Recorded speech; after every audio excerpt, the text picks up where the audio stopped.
છે સાહેબ. એવા ભજનનો ભાવ આવ્યો છે આજે ત્યાં. પરમની ઝૂંપડીને યાદ કરી છે બાપુ.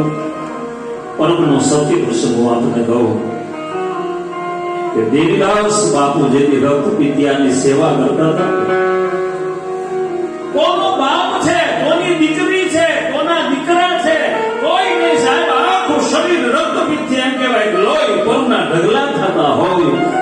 અને અમારી પરમની ઝૂંપડીનો સંત દેવીદાસ બાપુ સાહેબ એનું બાબડું પકડી એને લઈ આવે, એના લોહી પર સાફ કરે. તમે આ પ્રસંગ સાંભળ્યો છે. પણ સાહેબ સાધુના એક પરીક્ષા થાય. દત્ત મહારાજને બાપુ એકવાર વિચાર આવ્યો કે આ જે ભજન કરે છે એ સાચું ભજન છે, આ દેવીદાસનું સાચું ભજન છે, મારે જાણવું છે. સાહેબ રક્તપિત્યાનું રૂપ લઈ આખો શરીર દુર્ગંધ મારે છે, લોહી અને કરુણા લગીને હાલે છે. પરમની ધરતીમાં સંત બાવલીઓ સાહેબ અખિલ બ્રહ્માંડનો નામ દત્ત મહારાજ એમ કહેવાય રક્તપિત્યાનું રૂપ લઈને આવીને કીધું કે બાપુ મને પીડા થાય છે, મને સેવા કરી દે.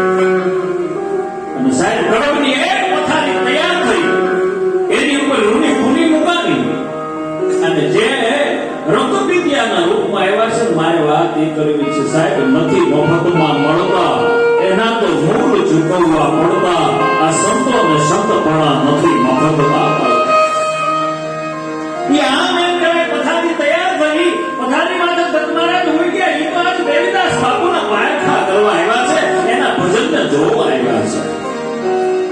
પછી દરિયાન જગારામ જોગી હોય તોય ભલે ભગતે ગાયું ને સાહેબ. આ બાપુ મને બાપુનું નામ બોલાય છે, મને મૂર્તિ બહુ વાલી. મને ભગતે એક ખાલી એટલી કડી ગાય ને મને ઝીણો ઝીણો નાદ સંભળાય. ગુરુજી મારો આવશે આપણે માથું હલાવી, પણ ગૌરવ નથી લેતા મિત્રો કે આપણા સમાજની દીકરી દાસી જરૂર હતી ભલામણ હે. ક્યાં પાલિતાણાની ધરતી, પાલિતાણાની ધરતીમાં બેઠી છે અને સવારના બાબા પીપળી ધામથી હાલતા થાય અને અહીંયા દાસી જેવું ભજનની રચના કરે કે મને ઝીણો ઝીણો નાદ સંભળાય. સતગુરુ મારા આવે છે. આ ભજનની તાકાત સાહેબ. નાની જ વાત કરવી છે. કામ પથારી તૈયાર થઈ, દત્ત મહારાજો સૂઈ ગયા અને એમ કહેવાય કે એક માટીનું કુંડું મૂકી અને દેવીદાસ બાપુ એના રક્તપિત્તને સાફ કરો. સાંભળજો મિત્રો, જેને સાંભળે હુગ ચડે એ હુગને તો અમારા દેશનો સાધુ ઘૂંટડામાં પી જાય એને સાધુ કહેવાય. રક્તપિત્તના રગેડા હાલે છે. રૂની ગુણીથી દેવીદાસ બાપુ સાફ કરી અને જે માટીનું કુંડું છે એની અંદર લોહી ઓલું દુર્ગંધ મારતો ઢગલો ભેગો થઈ ગયો.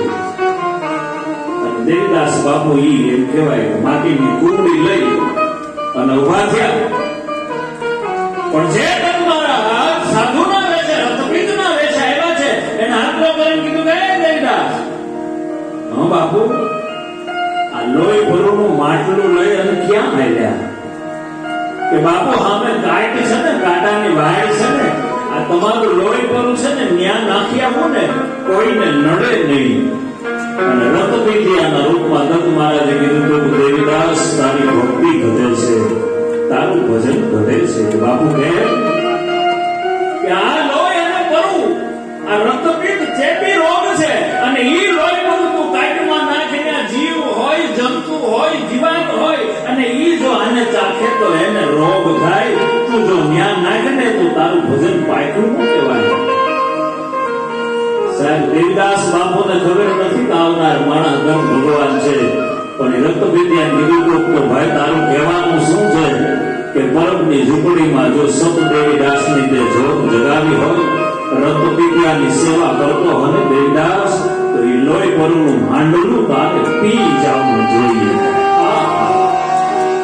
હજી અહીંયા સાહેબ આ સત્ય પ્રસંગની જવાબદારી પ્રભુને વાત કરું છું કે હજી અહીંયા દત્ત મહારાજને બોલવું, રક્તપિત્યાના રૂપમાં બોલવું અને દેવીદાસ બાપુ એમ કહેવાય કે લોહી ભરેલું માંડલું પોતાના મોઢામાં મૂકી અને તન ઘૂંટણે પી ગયા હતા ને ત્યારે દત્ત ભગવાન પ્રગટ થઈને કીધું તો બાપ તારી ભક્તિ હવે પી ગઈ.